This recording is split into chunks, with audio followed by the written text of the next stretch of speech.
Mang Nestor, 50s. Isang lolo at veteranong mangingisda. Baka sa muka ang karunungan at pagod, pero may ngiti palagi. Lito, 12. Apo ni Nestor. Mausisa, masigla, at sabik matuto. Mang Nestor. Ibababa ang katig at itatali ang tali. Dito tayo, Lito. Dito maganda ang pwesto ng mga isda kapag ganitong bago sumikat ang araw. Lito. Titingin sa paligid, may hawak na nylon roll o kawil. Lolo, bakit hindi tayo gumamit ng malaking lambat gaya ng sa mga modernong bangka? Mas mabilis po yata makahuli doon? Mang Nestor. Ngumingiti habang inaayos ang pain na hipon sa mata ng kawil. Aba, madali nga ang lambat, apo. Pero sa tradisyonal na kawil, may kwento ang bawat huli.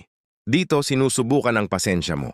At higit sa lahat, hindi natin sinisira ang bahay ng mga isda. Kung ano lang ang ibigay ng dagat na sapat sa atin, iyon ang biyaya. Lito. Tatango-tango habang pinapanood ang lolo. Paano po ba ang tamang pagpili ng pain? Mang Nestor. Dapat sariwa. Kung gusto mo ng malaking isda, dapat buhay o gumagalaw pa ang pain mo. Oh, heto ang sayo. Dahan-dahan mong ilubog ang tansi, nylon. Ihuhulog ni Lito ang kanyang kawil sa tubig. Maririnig ang tunog ng splash ng pabigat. Eksena 2, ang pag-aantay. Katahimikan. Ilang sandali ang lilipas. Maririnig ang huni ng mga ibong dagat. Lito. Naiinip bahagyang hihilahin ang tansi. Lolo, bakit parang walang kumakagat? Kanina pa po tayo rito. Mang Nestor.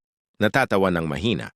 Huwag mong madaliin ang dagat. Lito. Ang pangingisda gamit ang kawil ay parang pakikipag-usap sa kalikasan. Pakiramdaman mo lang ang tansi sa mga daliri mo. Huwag sa mata, sa pakiramdam. Lito. Ipipikit ang mata, itutuon ang pansin sa hawak na tansi. Pakiramdam, lilipas ang ilang sandali. Bahagyang sisikat ang kulay orange na liwanag ng araw sa skyline. Nakaupo ang dalawa. Si Lito ay pabalik-balik ang tingin sa tubig at sa kanyang kamay. Lito. Nainip, nagbubuntong hininga. Lolo, 5 minuto na yata. Walang nangyayari. Pwede ko ba munang tingnan ang cellphone ko kung may signal? Mang Nestor. Nakangiti umiiling. Itabi mo muna yung dekuryenteng kahon na yan. Ang problema sa henerasyon nyo ngayon, masyadong mabilis ang mundo. Gusto nyo isang click lang may sagot agad. Sa dagat, walang shortcut. Lito. Nangangawit na po ang kamay ko eh. Mang Nestor. Ipinikit mo ang mata mo, Lito. Huwag mong tingnan ang tubig. Ang mata, madaling madaya ng alon. Pero ang kamay mo, mararamdaman niya ng totoo. Lito. Ipipikit ang mata, hihinga ng malalim.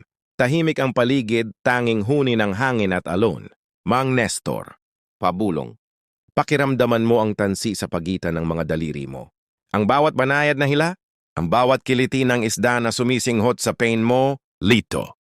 Biglang magbabago ang ekspresyon ng mukha. Lolo, may parang kumatok. 2 beses, tok, tok, Mang Nestor. Seryoso, lalapit kay Lito. Huwag kang gagalaw. Tikim pa lang yan. Hayaan mo siyang isubo ng buo. Lito. Kinakabahan, pabulong. Hinihila na po. Papalubog. Mang Nestor. Ngayon, sentahan mo. Hilahin mo ng mabilis pa itaas, minuto. Biglang magiging mabilis ang kilos.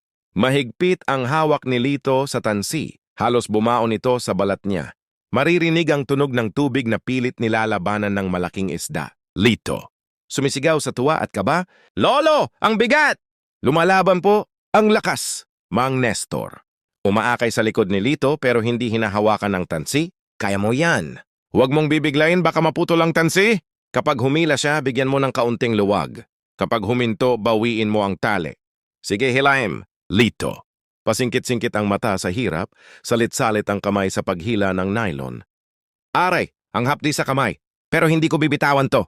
Mang Nestor. Ayan na, nakikita ko na ang anino sa ilalim. Malaki to, Lito. Isang pulang maya-maya. Hila pa, apo! Isang malakas na hila na lang, Lito. Ibubuhos ang huling lakas. Ha! Sa isang malaking splash, iaangat ni Lito ang isang malaking isda sa loob ng bangka.